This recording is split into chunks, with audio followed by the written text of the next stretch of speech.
హిందూ ధర్మం అభాస్పాలైతే ఉంది అని చెప్పేసి అనేక మంది స్టేట్మెంట్లు ఇస్తూ ఉన్నారు. హిందూ ధర్మంకు హాని ఉంది అని చెప్పి చెప్తా ఉన్నారు. ఇట్లాంటివి చూసాక నిజంగానే హాని కలిగే అవకాశం ఖచ్చితంగా ఉంది. ఏదైతే క్రిస్టియానిటీ వాళ్ళను గొర్రెలు అని చెప్పేసి ఇదే హిందూ సంఘాలు సంబోధిస్తూ ఉన్నాయో అదే గొర్రెల్లా ఇక్కడ కనిపిస్తూ ఉంది. క్రిస్టియన్ అక్కడ చర్చిలో కనిపించే సన్నివేశాలు ఇక్కడ కనిపిస్తూ ఉన్నాయి. దీని మీద మీరేమని చెప్తారు? అవునండి, ఇన్ని రోజులు మనం ఇన్స్టాలో చూస్తుంటాము క్రిస్టియన్స్ వాళ్ళు ఎట్లా అంటే నేను యేసుదేవుడా అని మొక్కుకుంటే సిలిండర్ వచ్చింది, యేసుదేవుడా అంటే మా ఆయన చచ్చిపోయిన బతికిండు, ఫోన్ రీఛార్జ్ అయిపోయింది, ఇవన్నీ చెప్పారు. ఇలాంటివన్నీ మనం కామెడీగా తీసుకున్నాము, పెద్ద సీరియస్ తీసుకున్నాం. ఇట్లాంటి కోకళ్ళు ఉన్నాయి కాబట్టి ఈ హిందూ ధర్మంలో ఇలాంటి వాళ్ళు కూడా ఉంటే దీన్ని కామెడీగా కూడా తీసుకోలేము, సీరియస్గా కూడా తీసుకోలేము. అంతా ఒక డిఫరెంట్ టైప్ ఆఫ్ జెనెటిక్ ఉంది ఆమెకి. ఎందుకంటే కాళ్ళు పైకి ఎత్తేసి దుష్ట సంహారం అంటుంది. సంసారం చేస్తుందో దుష్ట సంహారం చేస్తుందో ఆమెకు తెలియాలి. ఇంకోటి దుష్ట సంసారం అంటే దుష్ట సంహారం కాదు, దుష్ట సంహారం అనే పదానికి ఆమె అర్హురాలు కూడా కాదు. ఇంకొకటి మన దాంట్లో దేవాలయాలు, ప్రాచీన దేవాలయాలు ఎన్నో ఉన్నాయి. మైసమ్మ, కట్టమైసమ్మ, కొండపోచమ్మ, ఇట్లాంటి ఎన్నో ఎల్లమ్మ అవతారాలు ఎన్నో ఉన్నాయి, మైసమ్మ అవతారాలు కూడా ఉన్నాయి.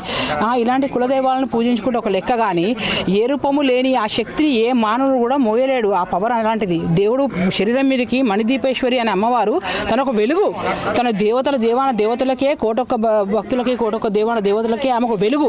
ఆ వెలుగుని ఆమె ఇష్టమైన నామధరణ చేసుకొని ఆ విగ్రహాన్ని వాళ్ళే సృష్టించి వాళ్ళే జీవం పోసినట్టుగా గోడకేదో విగ్రహాన్ని కట్టించేసి అదొక బిజినెస్. అంటే ఏ పని చేతగానోళ్ళు ఇలాంటి బిజినెస్లు, వ్యాపారాలు గల్లీగా అవుతున్నాయి.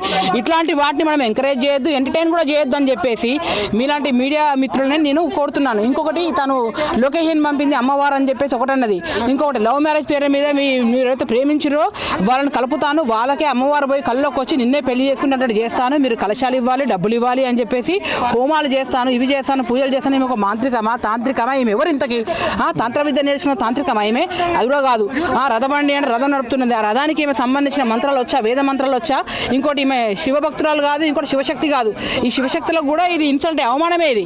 ఇలాంటి అవమానాలు ఎంతో మందికి చేస్తుంది. హిందూ ధర్మానికే ఏమో ఒక అవమానం చేసింది కాబట్టి ఈమె క్షమాపణ చెప్పాలి. ఇట్లాంటివి ఇంకా ఇంత ముందు కూడా రానియకూడదు. చెప్పుతో కొడతాం మేము. హిందూ సంఘాలను తీసుకొస్తున్నాడు.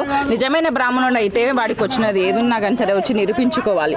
ఇక్కడ ఒకసారి మీరు స్థలాన్ని కనుక చుట్టూ ఒకసారి మీరు కెమెరాలకు చూపిస్తే కనుక ఇక్కడ ఏమి జరిగినా, అర్ధరాత్రులు ఏది జరిగినా కానీ ఎవరు వచ్చి ఆదుకునేవారు ఉండరు, అడిగే వాళ్ళు ఉండరు. ఇలాంటి ప్రదేశంలో ఎవరు నా ఇంటి ముందు వచ్చినా కానీ ఏం చేసి పడేస్తున్నా చూడండి, చంపి పడేస్తా అని మాట్లాడుతుంది. అనకూడని పదములన్నీ కూడా పదజాలము యూస్ఫుల్ చేస్తుంది. బాడుకో అని, లంజలని అన్నీ అంటున్నారు వాళ్ళు. అసలు వాళ్ళు దేవుళ్ళు వచ్చిన వాళ్ళు ఇట్లనా మాట్లాడేది? బూతులు మాట్లాడతారా ఎక్కడైనా? బూతులు మాట్లాడుకుంటూ భూతాలు వదిలిస్తా అని చెప్పి కొట్టడము, ఇంకా చెప్పులు తీసి కొట్టడానికి మేము కూడా శివశక్తులమే వచ్చాము చూడడానికి, మరి మాకు చూపియాలి కదా. నిజమైన దేవుడైతే వెళ్ళి చూస్తాం కదా, మేము కూడా ఏముంది ఏం లేదనేది మేము కూడా తెలుసుకుంటాం కదా. తెలుసుకోవడానికే కదా వచ్చింది. వాళ్ళు ఇన్స్టాల్లో పెట్టారు, యూట్యూబ్లో పెట్టారు. దేవీ దేవత శక్తులు చూపించమంటే తాళం వేసుకొని గేట్లు క్లోజ్ చేస్తున్నారు, రానివ్వట్లేదు. కనీసం ఆడవాళ్ళని కూడా లోపలికి రానివ్వట్లేదు. నిజమా కదా చూడడానికి మేము కూడా చూసేవాళ్ళం కదా నిజమైన దేవుడా ఏంది. అసలు మణిదీపం అనేది ఒక వర్ణన మాత్రమే తప్ప మణిదీప దేవత అనేది ఎక్కడా లేదు. ఈ పురాతన కాలం నుంచి చూసుకున్నా కానీ ఎక్కడ కూడా ఆ మణిదీప దేవుడు అనేది మాత్రం లేదు. అది క్లియర్ గా చెప్పడం జరుగుతుంది. అంటే దీని మీద ఎట్లాంటి యాక్షన్ తీసుకోబోతా ఉన్నారు, ఎట్లా పోరాటం చేస్తారు? నేను ఒకటే జనాలని నేను ఒకటే రిక్వెస్ట్ చేస్తున్నాను, ఇలాంటి నమ్మకాలతో మాత్రం రాకండి. మీ ఇంట్లోనే మీ దైవం ఉన్నది, మీ ఇంట్లోనే మీరు సరిగ్గా పూజించుకొని మీకు కావాల్సిన విధంగా మీరు కోరికలు కోరుకొని మీ ఇంట్లోనే మీ అమ్మకి ఎట్లయితే పూజించుకుంటారో అట్లాగే చేసుకుంటే అంత మంచిగా జరుగుతుంది. కానీ ఇట్లాంటి దొంగలను మాత్రం నమ్మకండి. గుళ్ళల్లో ఈ రోజులలో ఎలా మనమూత విసర్జనలు చేస్తున్నారో వాళ్ళెంత ఘోరం చేస్తున్నారో ఇది కూడా అంతే ఘోరం. నేను ఫస్ట్ లోపటి నుంచి ఎంట్రీ అయ్యాను. నేను లోపలికి వెళ్ళాను. నాకు బొట్టు పెట్టారు, ప్రసాదం ఇచ్చారు. నేను కాసేపు కూర్చున్న తర్వాత నాకు నమ్ముకోండి మంచిగా అవుతుందని చెప్తే నేను సరే అన్నాను. ఇంకా కొద్దిసేపు కూర్చున్నాను. వాళ్ళు మాట్లాడేదంతా నేను సీక్రెట్గా రికార్డ్ చేశాను. రికార్డ్ చేస్తే ఏమని చెప్పారు, మమ్మల్ని ఒక యూట్యూబర్ 5 లక్షలు అడిగిండు, 5 లక్షలు ఇవ్వకపోయేసరికల్లా మమ్మల్ని ఇంట్లో బ్లేమ్ చేస్తుండ్రని అన్నారు. సరే అవునా అన్నాను. ఇంకొక భక్తురాలను అడిగాను నేను, ఏమని మీరు ఇక్కడికి ఎందుకు ఎందుకు వచ్చారంటే ఇవాళ మమ్మల్ని నైట్ నుంచే ఫోన్లు చేసి పిలిపించుకొని మాకు భోజనాలు పెడతామని అన్నారు. ఏదో చెప్తామంటే మేము వచ్చామని అన్నారు. అవునా అనుకొని సైలెంట్గా కూర్చున్న తర్వాత మళ్ళీ యాజ్ రికార్డ్ పెట్టాను ఫోను. పెట్టినప్పుడు ఇక్కడికి యూట్యూబర్ అనేట ఆయన వచ్చి లోపల నాకు 20 మంది 30 మంది దాకా నాకు ఇన్ఫ్లుయెన్స్ ఉన్నారు, వాళ్ళతో ఆయన చంపేయలేనా, నాకు ఎంత పని అని కూడా అంది. అది విత్ ప్రూఫ్తో సహా నా దగ్గర ఉంది. ఇంకొకటి నేను అడిగాను, మీరు అంటే బ్రాహ్మణ్స్కి అయితేనే మణిద్వీప అమ్మవారిని మోసేంత బరువు మోసగలిగేంత శక్తి ఉంటుంది, అదర్ క్యాస్ట్ వాళ్ళకు ఉండదు. ఎందుకు ఉండదు అంటే అది మనందరికీ కూడా తెలుసు. అందుకనేసి వాళ్ళు ఏ క్యాస్ట్ అని నేను అడిగితే వీళ్ళు ఏ క్యాస్టో మాకు తెలియదు కానీ మేము జస్ట్ ఈడ మాత్రం సేవ చేసుకుని వస్తామని చెప్తుర్రు. సేవ చేసుకునేటోళ్ళకి బాసర లేదా, తిరుపతి లేదా యాదగిరిగుట్ట లేదా? ఎందుకు మనుషులను ఇంత గుడిలో కూడా అవును, ప్రతి నిజామాబాద్ లో గుళ్ళు లేవా? ఆ గుళ్ళ కాడ లేని ఈ గుడి దగ్గర ఏముంది? ఇంకొకటి దేవుడు ఉన్నాడు. ఫైనల్ గా ఇందులో దైవం ఉందంటారా లేదంటారా? లేదు, దైవం లేదు, అంతా ఫ్రాడ్. దైవం ఉంటే సంసారం చేస్తారా? నువ్వు సంసారివేనా, నువ్వు లంజవని అంటారా?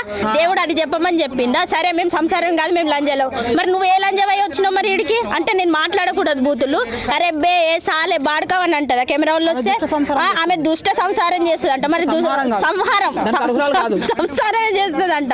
మరి ఇడికి వచ్చి చెప్పొచ్చు కదా. ఇంకొకటి వాళ్ళ ఆయన చాలా ఫ్రాడ్ అందరూ. ఆమె అయితే ఇంకా ఇక్కడ ఉన్న ఇన్ఫ్లుయెన్స్ అంటే మనం ఫస్ట్ అక్కడ నుంచి ఎంట్రీ ఇచ్చేటప్పుడే ఉంటుంది వీళ్ళదంతా. మేము ఇక్కడ నుంచి ఏ మొదలను, నేను పక్క హిందూను, సనాతన ధర్మానికి వ్యతిరేకంత కాదు. మేము 100 మందికి మేము క్రిస్టియన్స్ మాట్లాడతాం, మీరు ఇట్లే మాట్లాడుతున్నారు అట్లా మాట్లాడుతున్నారు. మా హిందువుల జోలికి వస్తే, మా సంస్కారాన్ని ఏదైనా తప్పు పట్టిస్తే ఎవరిని ఊరుకునేది లేదు. ఇక్కడితోటే కాదు, రేపటి నాడు ఇదే మా పోరాటం ఉంటుంది. ఇంకొకటి ఎండోమెంట్ వాళ్ళ పర్మిషన్ లేదు. ఆ ఎండోమెంట్ మేడం కొండ సురేఖతో సహా ఇక్కడికి మేము ఇన్వాల్వ్ చేస్తాం. ఎవరికి తగ్గేది లేదు, ఎవరికి భయపడేది లేదు. హాయ్ హలో అందరికీ నమస్కారం. నేను E96 టీవీ సంతోష్.